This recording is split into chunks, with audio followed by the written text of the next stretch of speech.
सूत जी कहते हैं मैं इस कथा को कह तो रहा हूं, लेकिन आपसे आग्रह यह है कि सावधानतया सुनो। आप लोग सावधानी पूर्वक इस कथा अमृत का पान करिए। सूत जी कहते हैं कि काल रूपी व्याल के मुख में प्रत्येक व्यक्ति बैठा है, और कब तक सुरक्षित है? बोले काल रूपी व्याल जब तक अपना मुख नहीं बंद करता।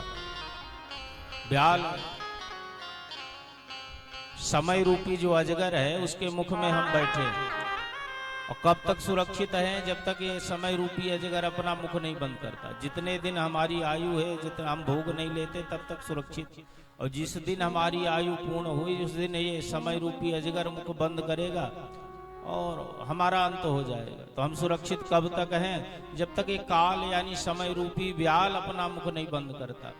तब प्रत्येक जीव मृत्यु के मुख में बैठा प्रति क्षण प्रतिपल अपनी मृत्यु की ओर अग्रसर हो रहा है, और कहीं न कहीं वो चिंतित रहता है। लोगों को देखता है मरते भय, और वो विचार आता उसके मन में, ये फला व्यक्ति मर गए, एक दिन हमारे भी जीवन में ऐसा समय आएगा और हम भी मर जाएंगे।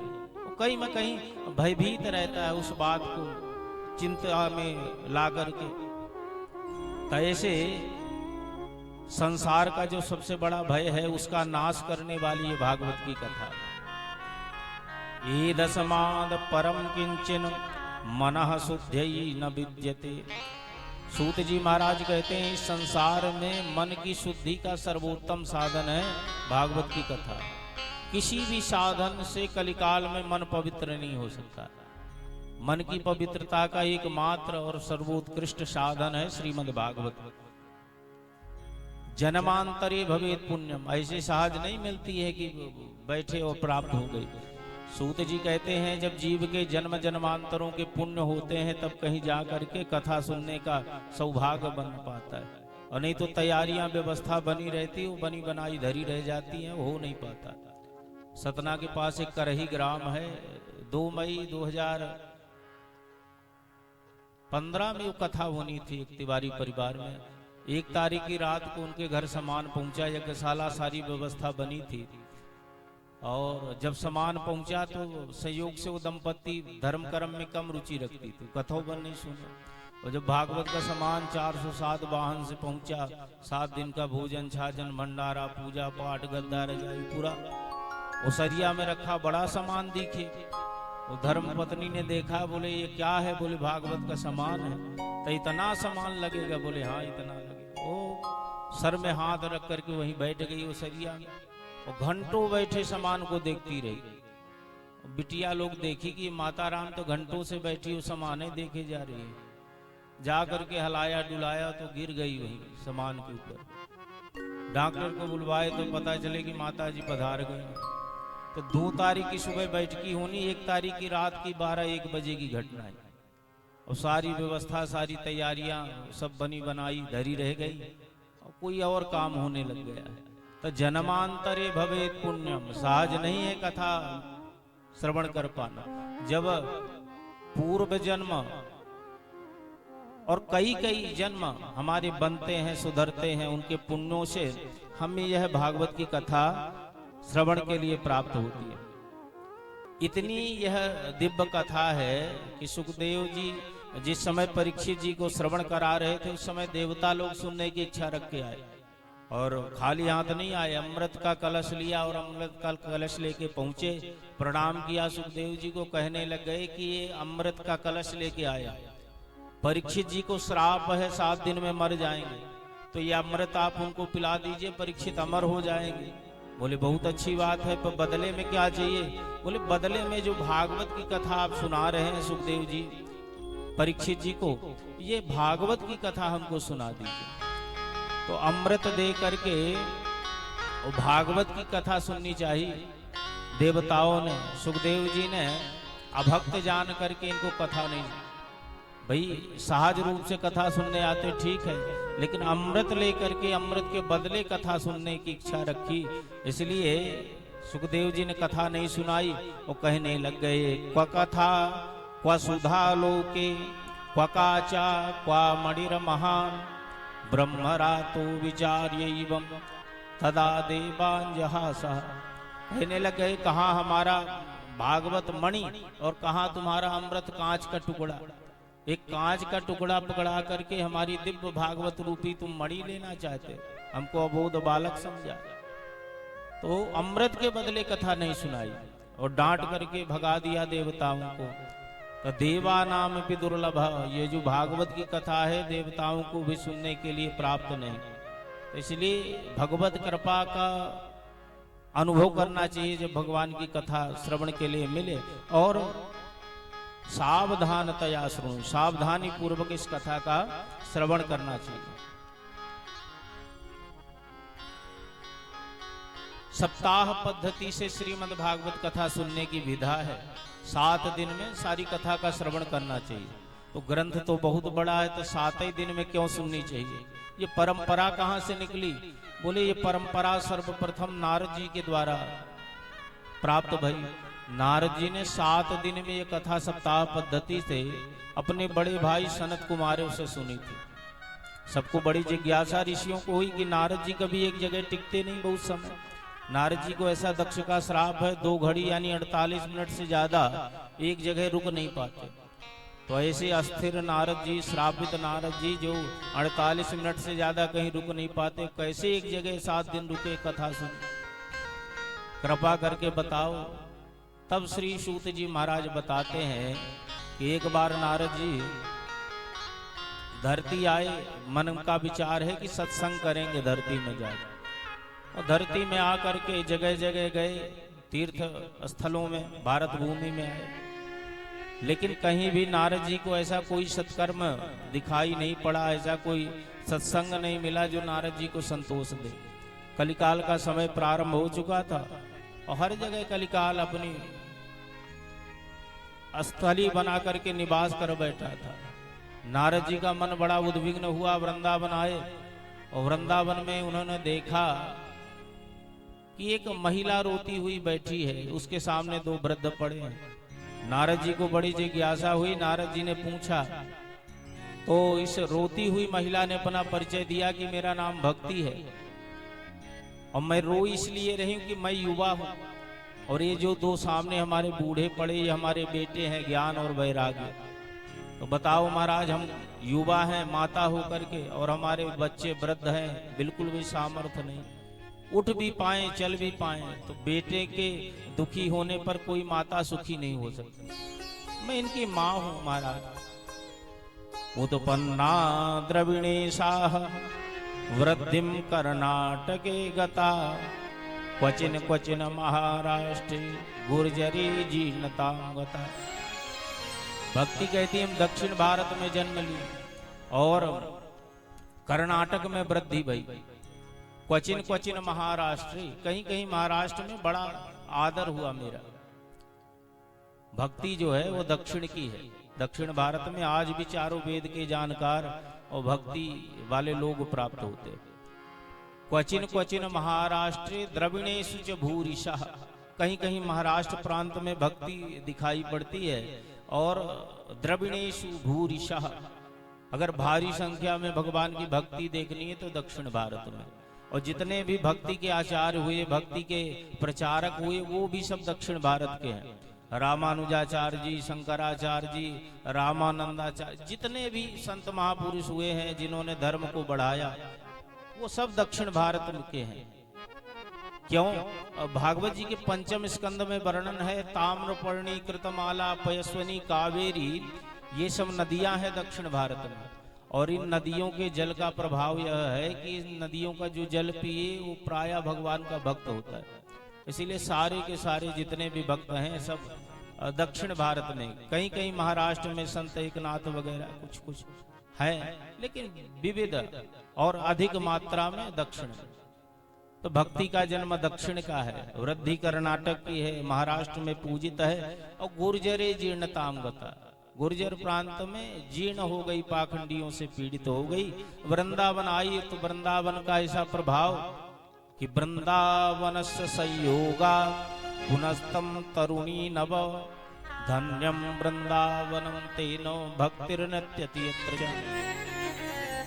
वृंदावन का प्रभाव कि वृंदावन आते ही भक्ति युवा हो गई, स्वस्थ हो गई, बुढ़ापा दूर हो गया, लेकिन विडंबना यह है कि जो ज्ञान वैराग्य हैं इनके बेटे हैं भक्ति के, वो बूढ़े पड़ गए। नारद जी से भक्ति बताती, बताओ महाराज अब हम युवा हैं, हमारे बेटा ज्ञान वैराग बूढ़े जर्जर है, कैसे सुखी है? आप कृपा करो, संत हैं। सुरर से तुम ही धन्योषि मद भाग्य न समागता।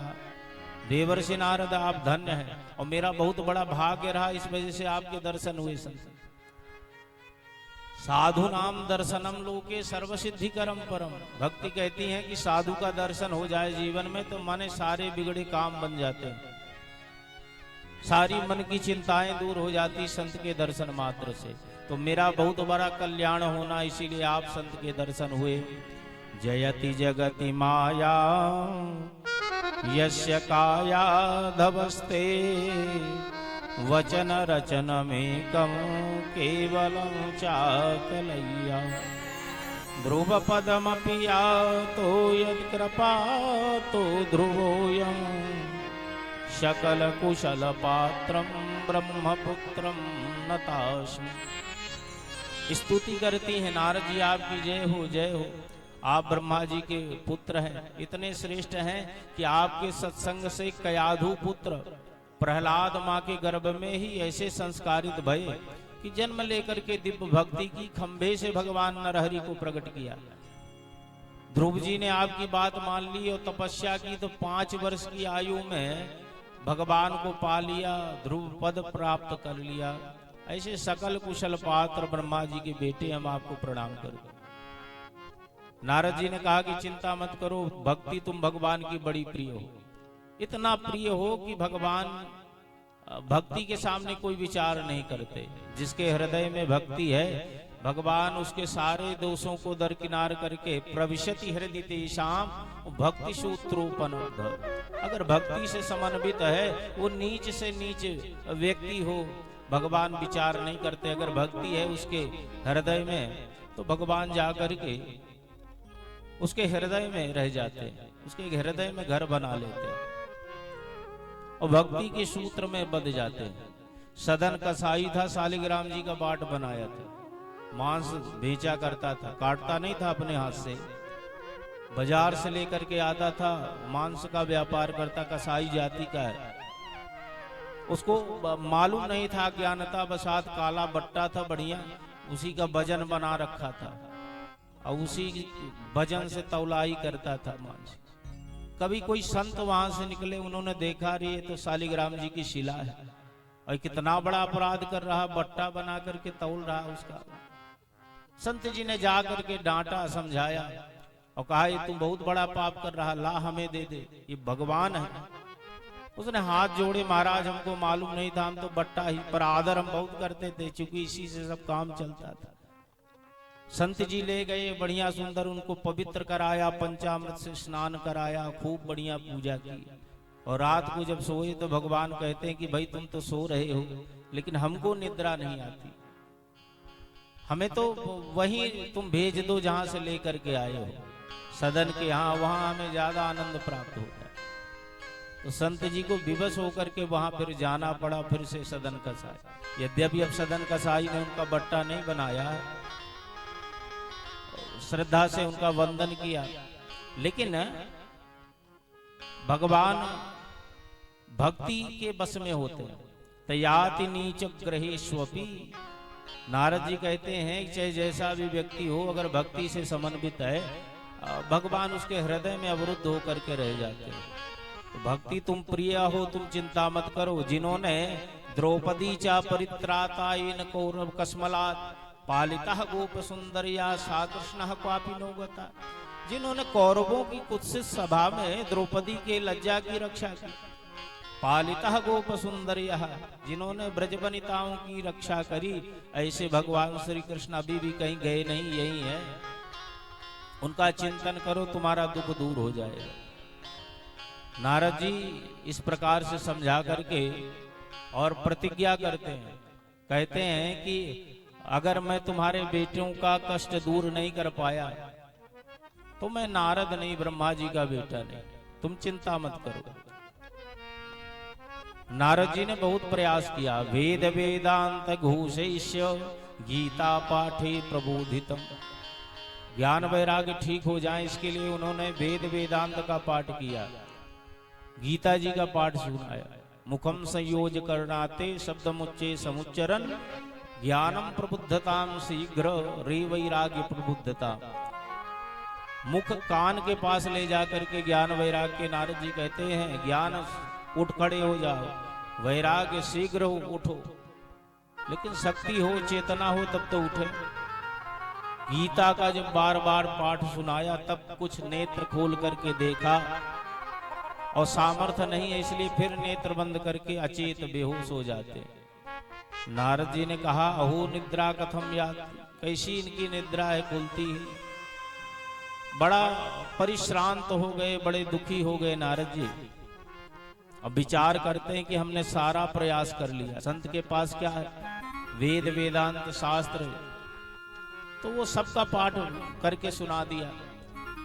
चिंता में बैठ करके भगवान का ध्यान करने लगे। उसी समय व्योमवाणी तदेवा भून मारिषे खिद्यता मिति उद्यमः सफलस्तेयं भविष्यति न संशयः।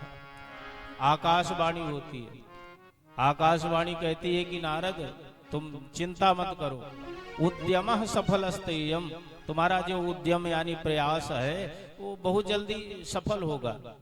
कैसे सफल होगा, बोले तदर्थम तु सत्कर्म सुरर्षे त्वं समाचर। हे देवर्षि नारद, ज्ञान वैराग्य को ठीक करने के लिए तुम्हें सत्कर्म करना पड़ेगा। और सत्कर्म क्या है वो कोई संत महात्मा तुमको बताएगा। नारद जी अब संत महात्माओं के पास पहुंचने लगे। तीर्थ तीर्थ विनिष्क्रम्य प्रक्षण मार्गे मुनीश्वरा। संत महात्मा तीर्थों में रहते इसलिए जा जा करके तीर्थों में और जो भी साधु महात्मा मिले उनसे पूछे सत्कर्म क्या है। लेकिन कोई भी संसार का जो साधु है, महात्मा है, नारद जी को बता नहीं पाता सत्कर्म का स्वरूप। तब नारद जी महाराज व्यथित होकर के बद्रिकाश्रम आते हैं कि बद्री नारायण में जाकर के भगवान की तपस्या करेंगे। उनसे पूछेंगे कि सत्कर्म क्या है जिसके करने से ज्ञान वैराग्य ठीक हो जाए। तो बद्री नारायण आ रहे थे, तभी सनत कुमार का दर्शन भया। सनक सनंदन सनातन सनत कुमार जी, चारों ऋषि कुमार वहां विराजे थे। जाकर के बड़े भाइयों को नारद जी ने प्रणाम किया। सनत कुमारों ने कहा कि भाई माम चिंता कुरु देवर से हर्ष चित्ते समावह। नारद जी तुम चिंता का परित्याग कर दो और हर्ष में भर जाओ। नारद जी ने कहा कि भाई जब तक समाधान न मिले तब तक हर्ष कैसा। सनत कुमारों ने कहा वर्तते पूर्व ये वही, ये जो तुम सत्कर्म खोज रहे हो ये पूर्व में तुम्हारे द्वारा ही प्रकट हुआ है। नारद जी ने कहा हमसे प्रकट हुआ, हमें को नहीं पता। सनत कुमारों ने कहा कि संसार में कई तरह के यज्ञ होते हैं, द्रव्य यज्ञ, तपो यज्ञ, योग यज्ञ तथा परे स्वाध्याय यज्ञान यज्ञस्य तेतु कर्म विसूचका। द्रव्य यज्ञ, तप यज्ञ, योग यज्ञ, स्वाध्याय यज्ञ, कई तरह के यज्ञ होते हैं। ये जो यज्ञ हैं ये यज्ञ प्रायः स्वर्ग फल प्रदा। इन यज्ञों को करने से आपको क्या मिलेगा, प्रायः स्वर्ग प्राप्त हो जाएगा। आप अच्छा कर्म करोगे, अच्छा कर्म का फल क्या है, स्वर्ग मिल जाएगा। स्वर्ग में सुख उपभोग करोगे और जिस दिन आपका पुण्य समाप्त होगा उस दिन फिर धरती आ जाओगे। तो ये जो यज्ञ हैं इनके करने से प्रायः स्वर्ग मिलता है। पर जिस यज्ञ को करने से भगवान मिल जाए, जिससे जीव का कल्याण हो जाए, जिस यज्ञ के करने से जीव का मोक्ष हो जाए, उसी यज्ञ को सत्कर्म कहते हैं, उसी मार्ग को सत्कर्म कहते हैं। तो मार्ग कौन सा है, बोले सतु गोपियों ही वर्तते। वह मार्ग है सत्कर्म का जिस मार्ग पर गोपिकाएं गई। सत्कर्म सूचको नूनम ज्ञान यज्ञ स्मृतो बुधई श्रीमद्भागवतालापः सतुगीता सुकादिभिः। सत्कर्म का सूचक है श्रीमद् भागवत सप्ताह ज्ञान यज्ञ, जिसको सुखदेव जैसे बीतराग संत महामुनियों ने गाया है। तो भागवत के कहने से ज्ञान वैराग्य ठीक हो जाएंगे। नारद जी को थोड़ा सा संदेह होता है। नारद जी ने जिज्ञासा रखी, महाराज भागवत दिव्य है, भागवत श्रेष्ठ है, और मैंने ही वेद व्यास जी को दिया था 4 श्लोकों में, और व्याख्या भूत 18,000 श्लोक वेद व्यास जी ने भागवत के रचित किए। तो मुझे पता है कि भागवत के भीतर वेद का ही सारा सार भरा हुआ है, वेदों का ही रस है, निचोड़ है।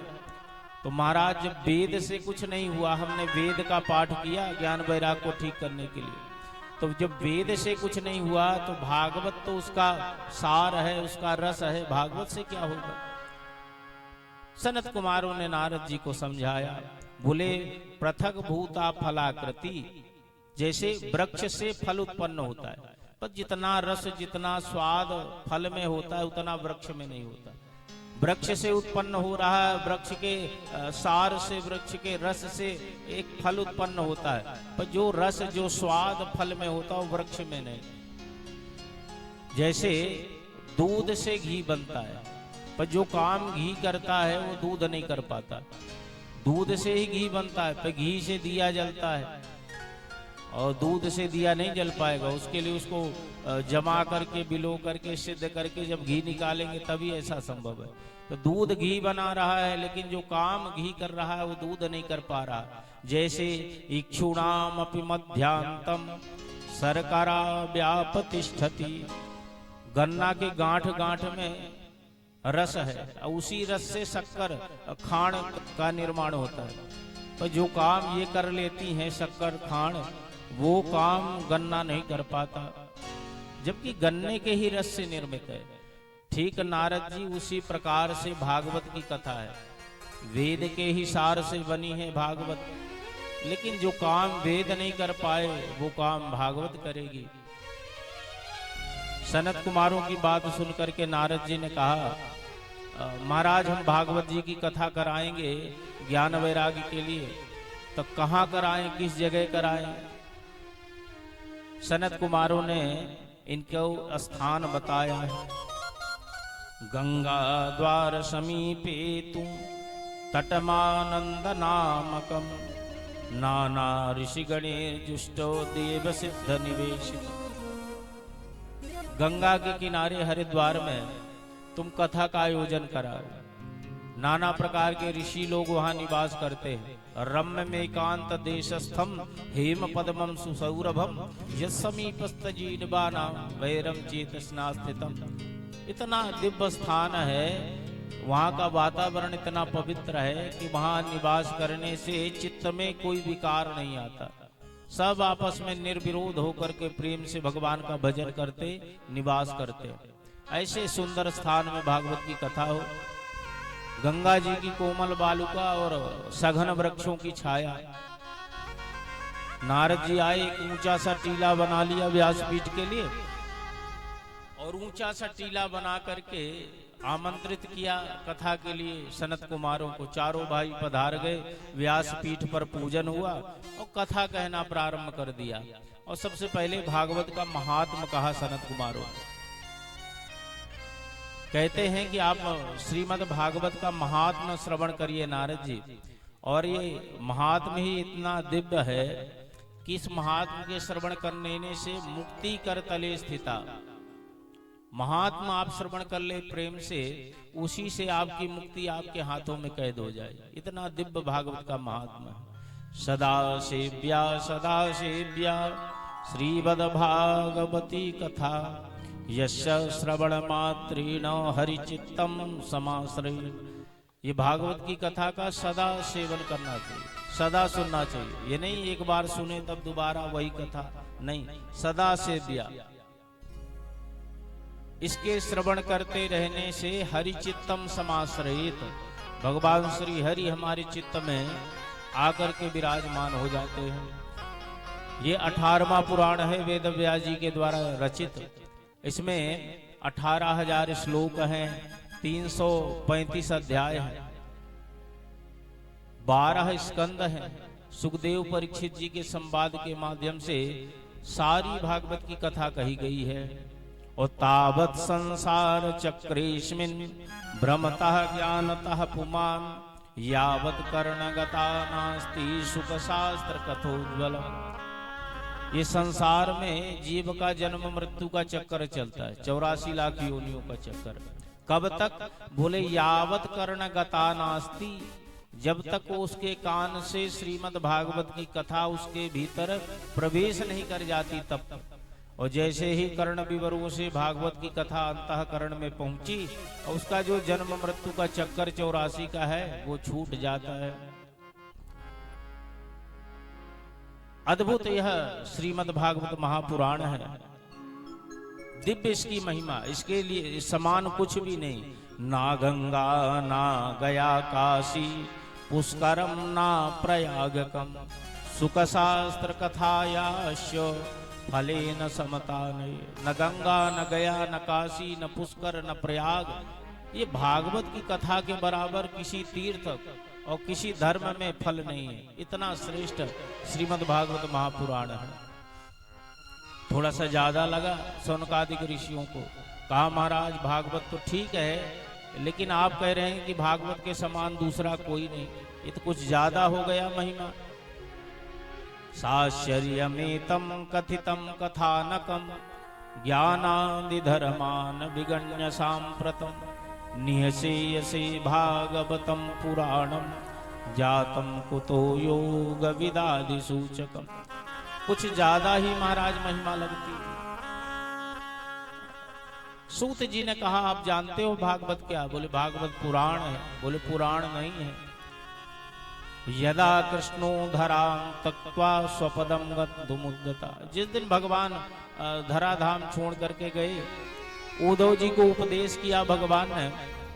उद्धव जी ने प्रार्थना करी कि भगवान आप चले जाएंगे तो भक्तों का अवलंब आश्रय क्या रहेगा। तो उद्धव जी की प्रार्थना भगवान ने स्वीकारी। भगवान कहीं गए नहीं, भगवान दिव्य ज्योति स्वरूप में परिणित भये। अतिरोधाय प्रविष्टोयम श्रीमद् भागवतार्णवात्। वो भगवान का जो श्री कृष्ण का विग्रह है श्री भागवत जी में विराजमान हो जाता है। भगवान कहीं गए नहीं, भागवत जी में विराज जाते हैं उद्धव की प्रार्थना से। इसलिए जो भागवत महापुराण है श्रीमद् भागवताख्योयम प्रत्यक्षः कृष्ण एव हि, ये प्रत्यक्ष भगवान श्री कृष्ण है। तेनेयम वाङ्मयी मूर्ति प्रत्यक्षा वर्तते हरे। शब्द रूपी भगवान श्री कृष्ण ही विराजे हैं भागवत ग्रंथ में। अक्षर अक्षर में पद पद पे भगवान श्री कृष्ण ही है। तो ये बताओ जब भागवत भगवान श्री कृष्ण का स्वरूप है तो जितनी महिमा हमने कही वो ज्यादा है। बोले महाराज तब तो बहुत कम है। भगवान जिनकी महिमा वेद न कह पाए उनकी महिमा कोई मुख से क्या वर्णित कर पाए। तो अगर भागवत स्वयं भगवान श्री कृष्ण का स्वरूप है तो भागवत की जितनी भी महिमा कही जाए वो सब बहुत कम है। ऐसा सुंदर भागवत जी का महात्म कहा है। और जैसे ही महात्म कहा तो भक्ति सुतौ तौ तरुणो गृहीत्वा प्रेमैक रूपा सहसा विराशी श्री कृष्ण गोविंद हरे मुरारे नाथेति नामानि मुहुर्वदन्ति। जिन ज्ञान वैराग्य के लिए भागवत जी की कथा का आयोजन हो रहा था, अभी कथा प्रारंभ नहीं हुई, केवल महात्म की कथा हुई। इस महात्म की ही कथा के प्रभाव से ज्ञान वैराग्य का बुढ़ापा दूर हो गया, युवा हो गए, स्वस्थ हो गए और अपनी माता भक्ति के साथ भागवत की कथा में प्रकट हो जाते हैं। स्वस्थ होकर नाचने लगे, झूमने लगे और भगवान के नामों का कीर्तन करने लगे। श्री कृष्ण गोविंद हरे मुरारे नाथेति नामानि मुहुर्वदन्ति। विविध भगवान के नाम लेते हैं और झूमने लग जाते हैं। अच्छा, लोगों को थोड़ा अवरोध हुआ। लोग जो प्रेम से कथा सुन रहे थे उनको लगा कि कौन है, कहां से आ गए बीच में नाचने कूद के, और कीर्तन करने लगे। कथम प्रविष्टो कथमागतेयम मध्ये मुनीनामिति तर्कयन्तः। ऋषि लोग कहने लगे कौन है, कहां से प्रवेश कर गए। तब सनत कुमारों ने बताया कि भक्ति हैं इनके बेटा ज्ञान वैराग्य, इन्हीं के लिए भागवत की कथा हो रही थी। अब देखो भागवत की महिमा, केवल महात्मा हुआ उसी से ये स्वस्थ हो गए, प्रसन्न हो गए। भक्ति ने कहा महाराज आपकी कथा का दिव्य प्रभाव हमने देखा, भागवत की कथा का। अब हमारी भी इच्छा है कि हम बैठ करके प्रेम से भागवत की कथा सुने। तो महाराज सारी जगह तो भरी पड़ी है श्रोताओं से, हमें बैठने के लिए जगह बताओ, हम कहाँ बैठ करके कथा सुने, ऐसा भक्ति ने कहा। तो सनत कुमारों ने कहा कि भक्ति तुम जितने भी श्रोता यहाँ आए हैं कथा सुनने के लिए, सबके हृदय में अपना निवास स्थान बनाओ, बैठका बना लो और सारे भक्तों के हृदय में बैठ करके कथा सुनो। क्योंकि अगर भक्ति से समन्वित होकर के, भक्ति हृदय में धारण करके कोई भगवान की कथा सुने तो उस कथा की अनंत महिमा हो जाती है और सारे संसार में वही जीव धन्य होता है जिसके हृदय में भगवान की भक्ति रहती है। सकल भुवन मध्य निर्धनास्ते धन्यः निवसति हृदीशा श्री हरिर भक्तिरेकः हरिरपि निजलोकं सर्वथा तो विहाय प्रविशति हृदि तेषां भक्ति सूत्रोपनब्ध। सनत कुमार कहते हैं सकल भुवन मध्य, सारे त्रिभुवन में निर्धनास्ते भी धन्य, बहुत ज्यादा निर्धन, उसके पास कुछ भी नहीं, भोजन की व्यवस्था नहीं, पर अगर उसके हृदय में भगवान की भक्ति है तो सारे संसार से वही धनवान है, सारे संसार में वही श्रेष्ठ है, क्योंकि उसके हृदय में भगवान की भक्ति है और भक्ति से समन्वित है। तो प्रविशति हृदय शाम, भगवान श्री हरि इसके हृदय में प्रवेश करके घर बना करके रह जाते हैं। सुदामा के पास क्या था? कुछ भी नहीं, आधा चावल, और उसी में तुलसी जल डाल करके भगवान को दे दिया और भगवत प्राप्ति कर लेते। तो भगवान के लिए भक्ति धन होना अनिवार्य है और सबसे बड़ा धनवान वही जिसके हृदय में भगवान की भक्ति। तो सनत कुमार कहते हैं आप कथा सुनने वाले लोगों के हृदय में बैठी हो कथा सुनना। तो भक्ति सबके हृदय में बैठ गई और वहीं बैठ के कथा सुनने लगी। भक्ति से समन्वित सभी लोगों ने कथा सुनना प्रारंभ किया। नारद जी ने कहा महाराज आपकी कथा से हमने ये जान लिया कि इस भागवत की कथा से भक्ति ज्ञान वैराग्य स्वस्थ हो जाते हैं, युवा हो जाते हैं, ज्ञान वैराग्य भक्ति प्रसन्न हो जाती है। ये भागवत का फल है। ये ज्ञान वैराग्य कोई मूर्तिमान नहीं, हमारे चित्त के भीतर ही निवास करने वाले हैं। हमारे ही भीतर ज्ञान है, वैराग्य है, भक्ति भी है। वर्तमान कलिकाल परिप्रेक्ष्य में हमारे जो हृदय के ज्ञान वैराग्य हैं वो जर्जर पड़े हुए हैं, बिल्कुल अचेत है, मूर्छित अवस्था में। तो इसकी जो माँ है ज्ञान वैराग्य की भक्ति, वो रोती रहती है। तो हमारे आपके चित्त की भक्ति रो रही है क्योंकि हमारे आपके हृदय का जो ज्ञान वैराग्य है वो मूर्छित जर्जर अवस्था में। अब ये सचेत कब होगा? जब कोई सदगुरु श्रेष्ठ प्राप्त होंगे। नारद जी संत हैं, भक्ति को प्राप्त हुए और सत्संग हुआ। उस सत्संग के प्रभाव से ज्ञान वैराग्य की मूर्छावस्था दूर हुई, युवा हो गए और भक्ति प्रसन्न होकर नाचने लगे। हमारे आपके विज्ञान ऐसे वैराग ऐसे जर्जर पड़े रहते हैं, भक्ति दुखी रहती। पर जब सदगुरु जीवन में प्राप्त होते, कोई संत प्राप्त होते हैं, उनके मिल जाने से हमको सत्संग मिलता है। उस सत्संग के प्रभाव से अचेतन पड़े हुए हमारे हृदय के ज्ञान वैराग सचेत हो जाते हैं और इनके सचेत होते ही इनकी माँ जो भक्ति है वो प्रसन्न हो जाती है हमारे हृदय में। तो भागवत रूपी सत्संग से तीनों का कल्याण और तीनों स्वस्थ होते हैं। महाराज अब हमारी जिज्ञासा यह है, नारद जी कहते हैं कि ये भागवत की कथा से पाप कौन कौन से दूर होते, किस किस प्रकार के पापी भागवत की कथा सुनकर के पाप मुक्त हो जाते हैं। तब सनत कुमार जी कहते हैं कि नारद जी, हे मानवा पाप कृतस्तु सर्वदा सदा दुराचार रता विमार्गा क्रोधाग्निदग्धा कुटिला शकामिनः सप्ताहे यज्ञेन कलौ पुनन्दिते।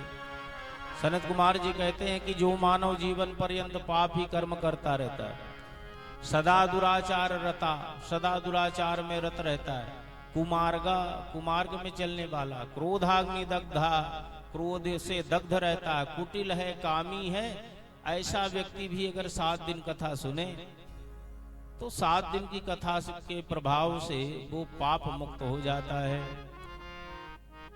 पंचोग्र पापा छल छद्मकारिणा पूरा पिशाचा इव निर्दयाश ब्रह्माश्च पुष्टा व्यभिचारकारिणः सप्ताह यज्ञेन कलौ पुनन्ति। कई प्रकार के पापों की चर्चा करी और कहा कि चाहे जितना बड़ा पापी हो, अच्छा जीते जी सुन ले तब तो पाप मुक्त होकर के कल्याण होता ही है, और जीते जी न सुन पाए, मरने के बाद भी अगर इसके परिवार वाले इसके नाम से भागवत की कथा करा देवे तो मरे हुए व्यक्ति का भी कल्याण हो जाता भागवत की कथा से। नारद जी को थोड़ा सा अचंभा हुआ, महाराज जीते जी सुने तो कल्याण, परंतु मरने के बाद भी जीव का कल्याण हो जाता भागवत की कथा से, ये बात समझ आती नहीं। तब एक इतिहास सुनाते हैं, वो कहते हैं तुंगभद्रा तटे पूर्वम भूतपत्तनमुत्तमम यत्र वर्णा स्वधर्मेण सत्सत्कर्म तत्परा आत्मदेव पुरे तस्मिन् सर्ववेद विशारदा स्रोतस्मात् निष्णातो द्वितीयैव भास्कर। तुंगभद्रा नदी के किनारे उत्तम नगर में आत्मदेव नाम के ब्राह्मण रहा करते थे। स्रोत स्मार्त दोनों प्रकार के कर्म के जानकार, दूसरे सूर्य के समान इनका ज्ञान प्रकाश। तत्प्रिया धुंधली स्मृता, इनकी पत्नी का नाम है श्रीमती धुंधली देवी। ये धुंधली देवी बड़े उग्र स्वभाव की हैं। सौभाग्य स्थापिका नित्यम सुंदरी शुक्लोद्भवा, अपने बात पर अडिग रहने वाली, मतलब जो कह दिया वही ठीक है, किसी की बात न मानने वाली, दूसरों से जलने वाली, ईर्ष्या करने वाली, लड़ाई झगड़ा को बढ़िया मानने वाली। लेकिन पंडित जी अच्छे स्वभाव के, दोनों की गृहस्थी बढ़िया चलती। संतान नहीं थी इनके। पंडित जी की जब वृद्धावस्था आई तो विचार किया कि संतान विहीन जीवन ठीक नहीं। एक दिन ग्लानि में भर करके आत्महत्या करने के लिए गए। गर्मी का समय था, एक सरोवर में जल पिया, तभी कुछ महात्मा आए और ब्राह्मण को देखा और रोता हुआ ब्राह्मण बैठा है। विचार किया कि कोई कष्ट होगा, पूछा जब तो पंडित जी ने प्रणाम किया और कहा महाराज मैं बड़ा भागा हूं। क्यों?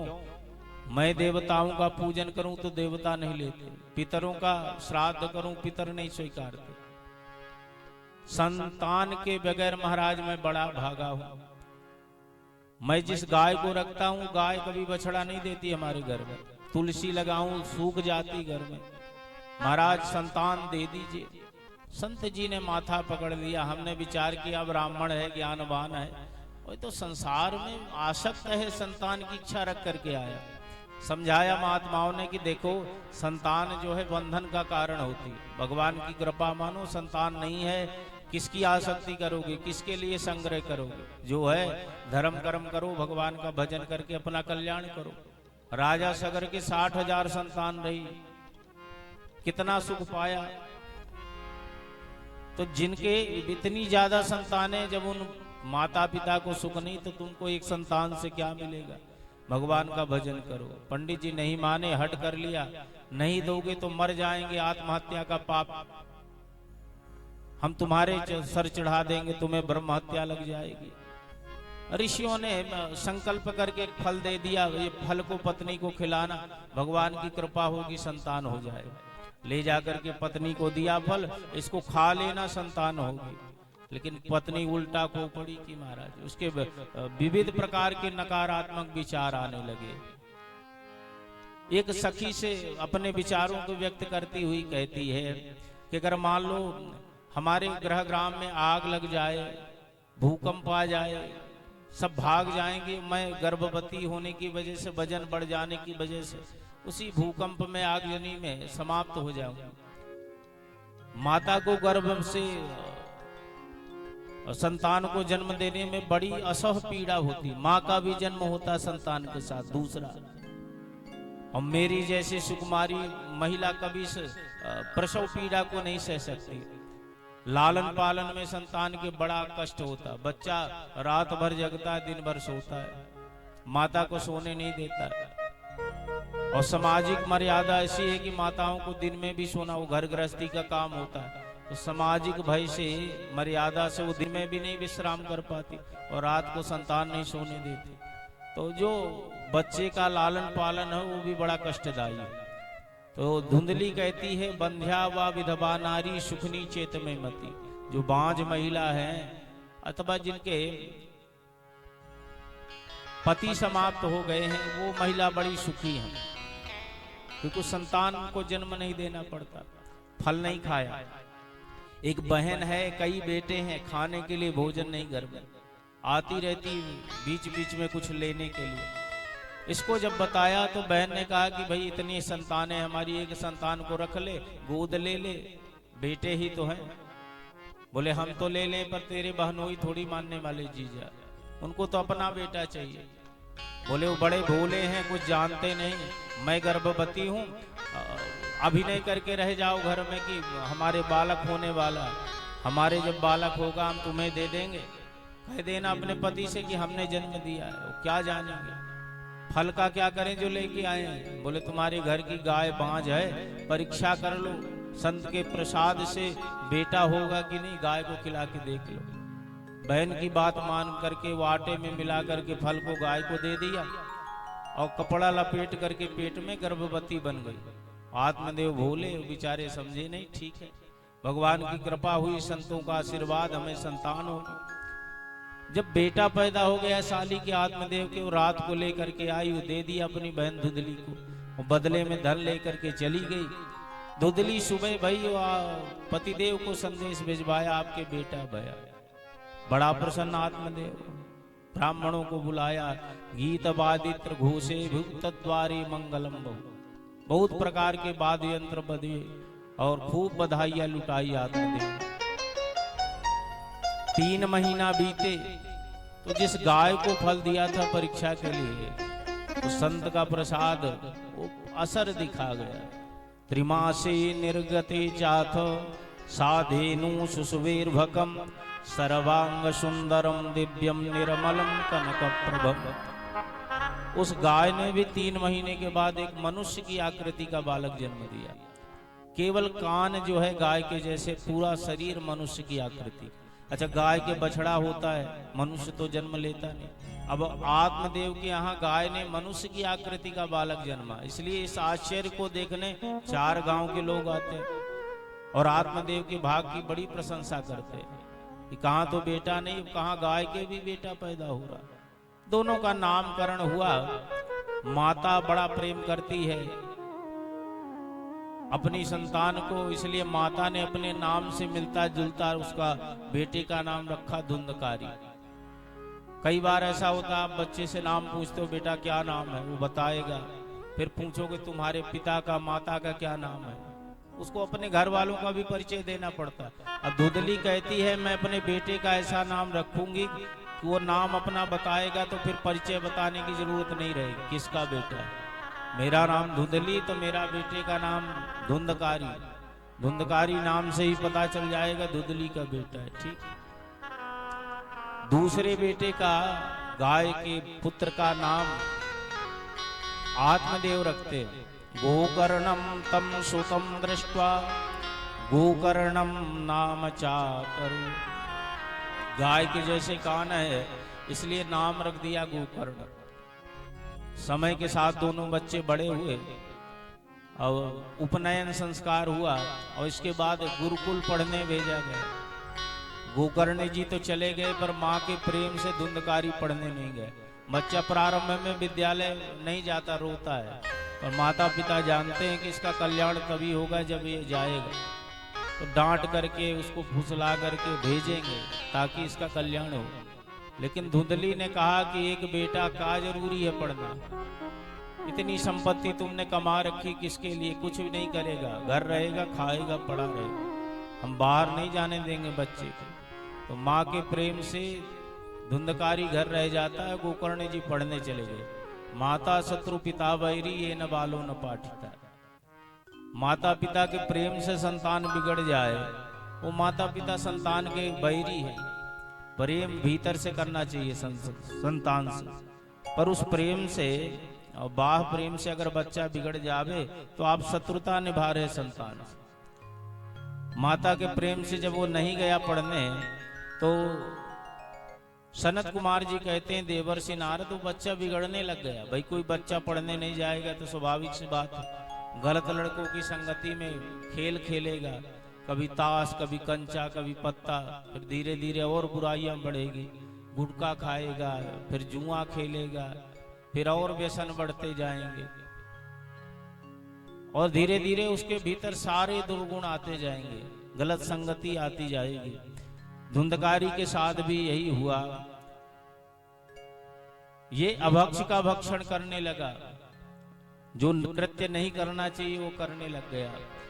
हिंसका शस्त्रधारी चादीनाम दानाम प्रपीड़का, हिंसा करता है, शस्त्र धारण करता, दीनहीनों को दुखी करता है। आत्मदेव का सिर नीचा कर दिया इसने। एक दिन पिता से धन मांगता है, जितना धन पिता ने कमाया था सब इसने नष्ट कर दिया। तेन वैश्या कुसंगे न पित्तम वित्तम तु नासितम, वैश्याओं की संगति की इसने और पिता ने जितना धन कमाया सबको नष्ट कर दिया। एक दिन पिता को मारता है और कहता कि लाओ धन कहाँ कमा के और बचा के कहाँ रखे हो। पिता को बड़ी गिलानी हुई, बताओ इसी संतान के लिए हम मरने गए थे, संतों से हट किए और ये संतान ने हाथ उठा दिया, आज हमारा जीवन में हम क्या रह गए। इतनी गिलानी है कि ये बेटा काहे पैदा हो गया, मरने के लिए जा रहा है। गोकर्ण जी आज विद्यालय से लौट रहे पढ़ करके, रोते हुए पिता रास्ते में मिले। पिता को देख करके प्रणाम किया, पूछा, पिता ने सारी बात बता दी। बेटा तू नहीं था, ये पढ़ने गया नहीं, बिगड़ करके सारा धन का नाश कर दिया और आज हमारे ऊपर हाथ उठाया, इसीलिए मरने जा रहे हैं।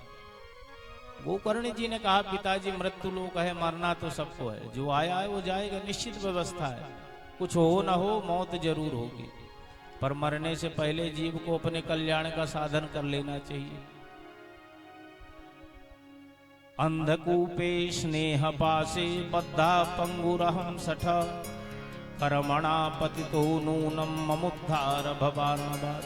आत्मदेव कहते हैं कि बेटा मैं मोह पास में जकड़ा अंधकुआ में गिरा, मुझे अपने कल्याण का रास्ता दिखता नहीं, कृपा करके मेरा उद्धार करो।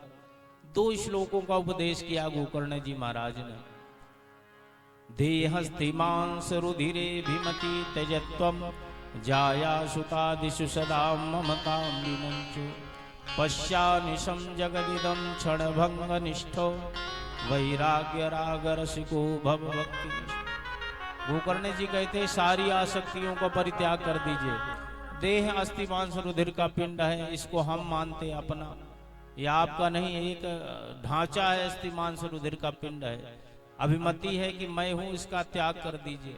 फिर जब शरीर ही नहीं तो शरीर के संबंधी कैसे हो सकते आपके अपने। ये हमारा बेटा, हमारी पत्नी, हमारी संपत्ति, ये जो हमारेपन का बोध है इसका त्याग कर दीजिए। वैराग्य के रंग में रंगिए और भगवान की भक्ति कीजिए। आत्मदेव गए जंगल और इनका परम कल्याण हुआ। माता की प्रताड़ना की, मां ने भी अंधकुआ में गिर करके शरीर समाप्त कर लिया। गोकर्ण जी तीर्थ यात्रा में गए। पंचपण्य वधू व्रत, धुंधकारी 5 गणिकाओं को घर में लेकर के आ गया, चोरी करे डांका डाले। एक दिन इतना धन कमाया कि गणिकाओं ने सोचा कि रोज चोरी करता है, कभी इसको पकड़ लिया राजा ने तो इसके साथ हमें भी सूली, हमें भी मृत्यु दंड, तो इससे धन बहुत ले लिया, अब इसको मार देते हैं, क्योंकि हम पर आसक्त है, हमको छोड़ेगा नहीं। ये जो जार महिलाएं होती ना, केवल धन की इच्छा रखती, धन को ही प्रेम करती। रात्रि को धुंधकारी को पासम कंठे निधायस्य तन मृत्यु मुख चक्र में, गले में फांसी लगा करके इसको समाप्त कर दिया। गड्ढा खोद करके घर में गाड़ दिया, धन का बंटवारा करी चली गई। अब इसने जीवन पर्यंत पाप किया था, इसलिए महान प्रेत कुकर्मतः, अपने किए गए कुकर्म की वजह से महान प्रेत बना। गोकर्ण जी तीर्थ यात्रा में पिंडदान श्राद्ध करते हुए जब घर आए तो ये प्रेत जो धुंधकारी, इसने रात्रि के समय विविध रूप दिखाए। गोकर्ण जी समझ गए कोई भूत प्रेत है, देवता तो आधी रात को आएंगे नहीं, भूत ही है। पूछा, बोलने की सामर्थ्य नहीं है, थोड़ा सा पुण्य अपना दिया जल के साथ में, सिंचन किया जल का, बोलने की सामर्थ्य आई, इसने परिचय दिया अपना, अहम भ्राता त्वदीयोस्मि धुंधकारी नामतः, मैं आपका भाई हूं, मेरा नाम धुंधकारी है, और अपने किए गए दोषों की वजह से ब्राह्मणत्व का नाश करके प्रेत योनि में पड़ा, मेरा उद्धार करिए। गोकर्ण जी कहते हैं तुम्हारे लिए हमने गया जी में श्राद्ध पिंडदान किया, तुम्हारी मुक्ति क्यों नहीं हुई? गोकर्ण जी की बात सुनकर के धुंधकारी अद्भुत बात कहता है एक नहीं तुम 100 श्राद्ध कर दो गया जी में हमारे जाकर के, हमारा कल्याण होने वाला नहीं। क्यों? बोले सब पापों से मुक्ति हो सकती है गया श्राद्ध से, पर माता पिता का अपमान किया जाए, माता पिता पर हाथ उठाया जाए तो एक नहीं, ऐसे व्यक्ति की 100 श्राद्ध आप गया में कर दीजिए, कल्याण होने वाला है। धुंधकारी कहता हमने अपने माता पिता का अपमान किया, उनके ऊपर हाथ उठाया, जिसकी वजह से हमारा कल्याण नहीं हुआ, आप कृपा करो। दूसरे दिन गोकर्ण जी ने सबसे पूछा भाई के कल्याण का साधन, किसी ने नहीं बताया तो भगवान सूर्य को प्रणाम किया। सूर्य भगवान ने आकाशवाणी करी, श्रीमद् भागवतान मुक्ति सप्ताहम वाचनम कुरु, श्रीमद् भागवत का सप्ताह पद्धति से वाचन करिए। गोकर्ण जी महाराज ने प्रारंभ कर दी कथा, कठिन था थोड़ा सा, आषाढ़ का महीना था, आषाढ़ शुक्ल पक्ष नवमी तिथि को गोकर्ण जी ने कथा प्रारंभ की। आषाढ़ में कितना पानी गिरे, एक बट वृक्ष के नीचे ब्राह्मण को मुख्य श्रोता बनाया, कथा प्रारंभ कर दी। धुंधकारी प्रेत है, कहीं रुक नहीं पाता, एक जगह टिक के कथा नहीं सुन पाता, जिस दिशा में हवा चले वहीं उड़ जाता। एक बांस का जंगल है, सूख चुका है, एक बांस उसको नीचे से कीड़ों ने काटा है, एक छिद्र बना है, तनमूल छिद्रमा विश्य, उसी छिद्र से प्रवेश कर जाता है धुंधकारी उस बांस में। बांस के भीतर हवा का कोई वेग नहीं, कोई प्रभाव नहीं, बैठ गया और 7 दिन वहीं बांस में बैठ करके कथा सुनता है।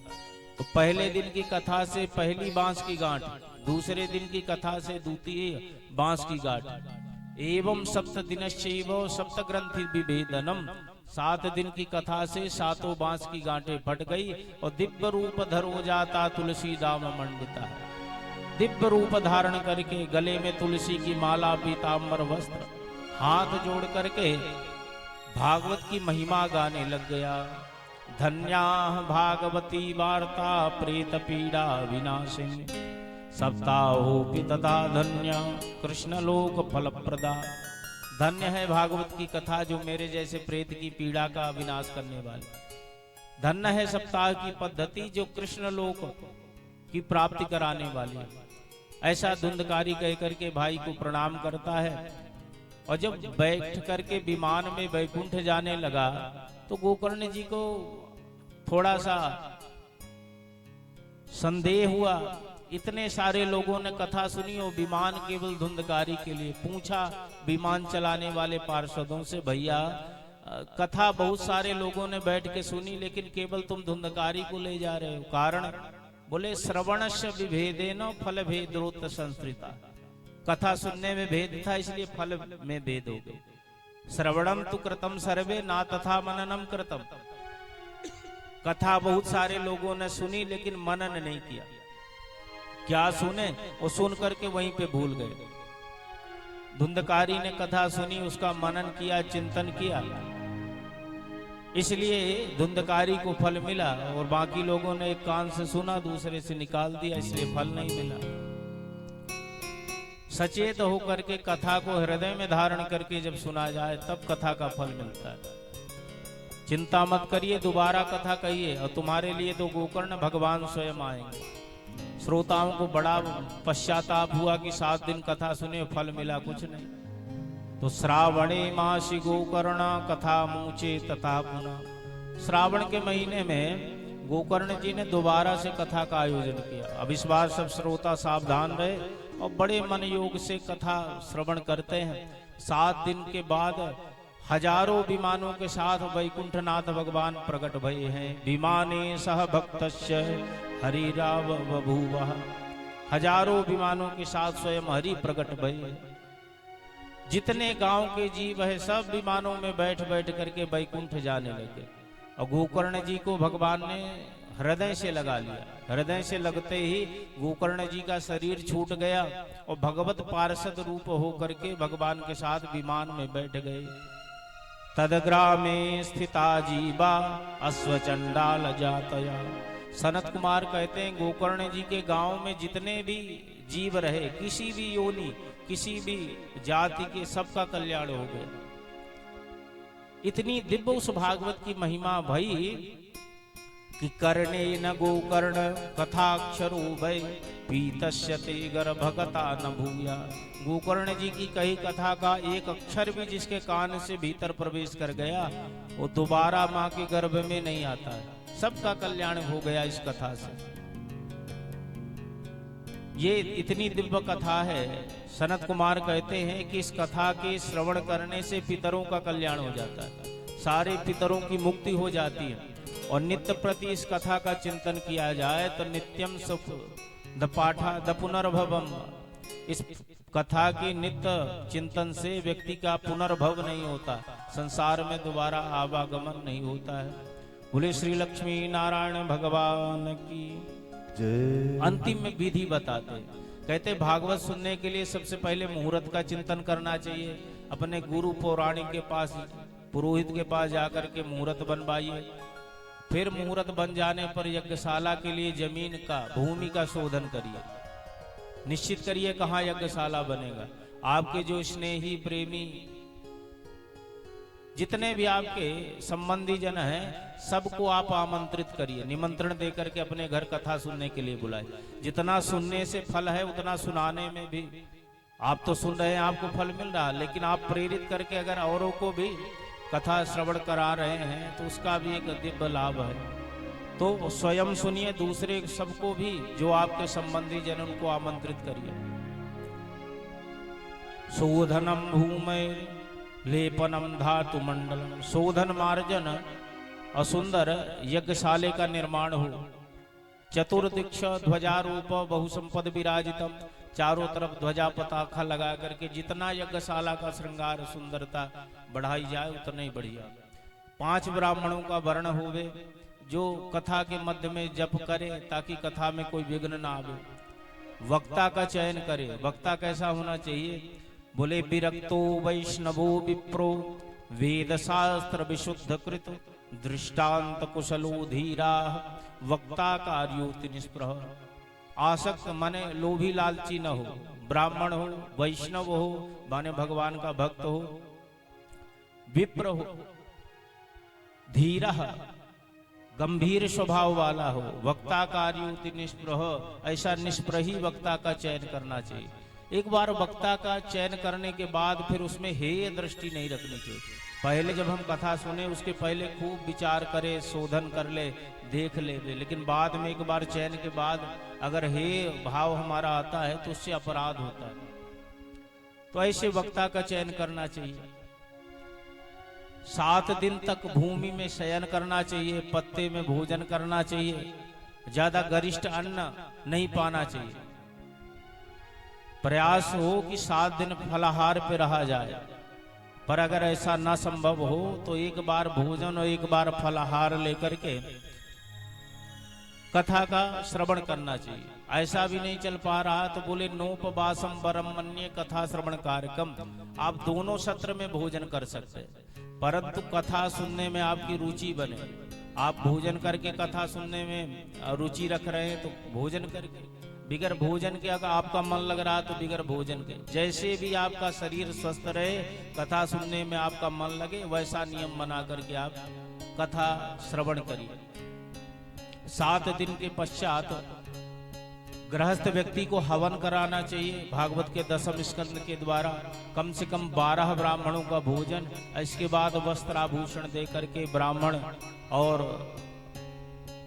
आचार्य इत्यादि की विदाई करना चाहिए। इस प्रकार की पद्धति से अगर भागवत की कथा श्रवण की जाए तो साल भेद फल उत्तमम, उत्तम फल की प्राप्ति होती है, ऐसी विधि का वर्णन करते हैं।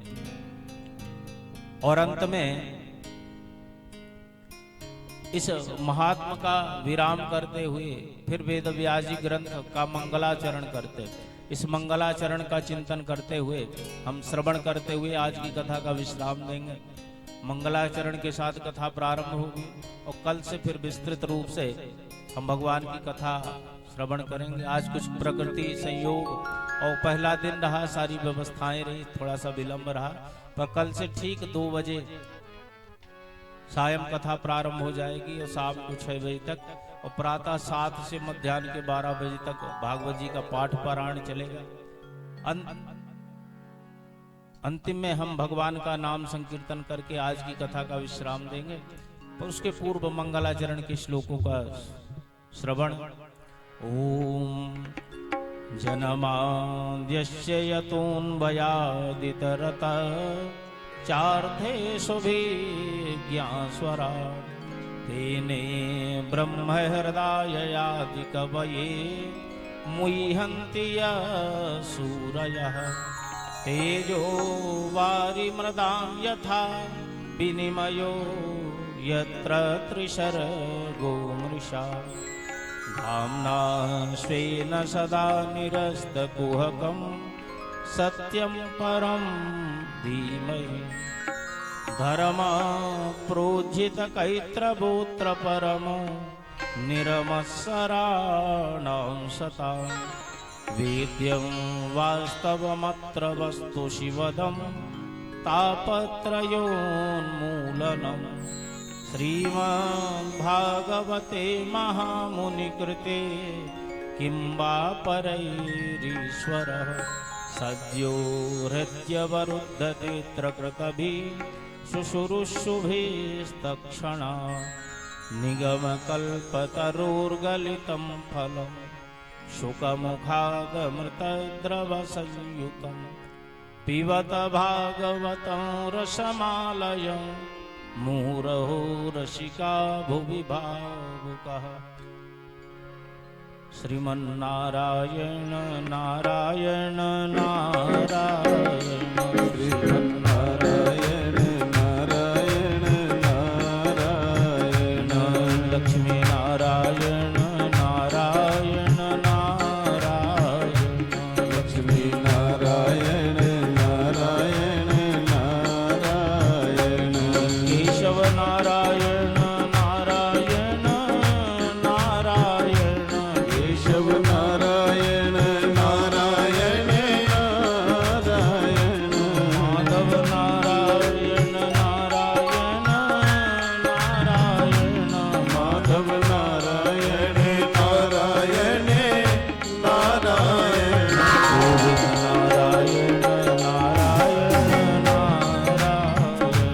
गोविंद नारायण नारायण नारायण नारायण नारायण लक्ष्मी नारायण नारायण नारायण मधुरी नारायण नारायण नारायण मधुरी नारायण नारायण नारायण मुक्ति नारायण नारायण मुक्ति नारायण नारायण नारायण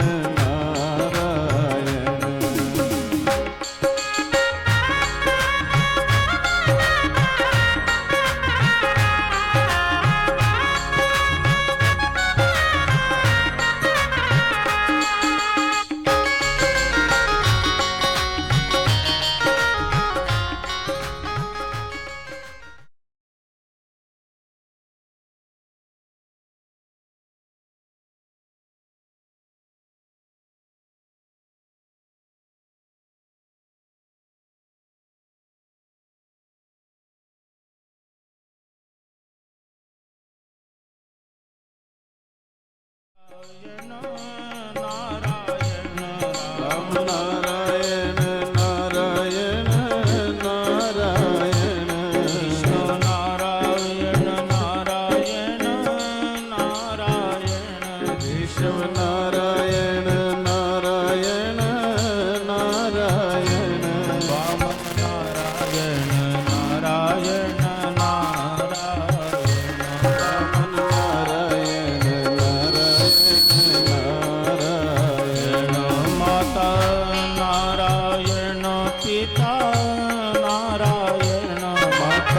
नारायण पिता नारायण, सबका नारायण सब कुछ नारायण, सबका नारायण सब कुछ नारायण,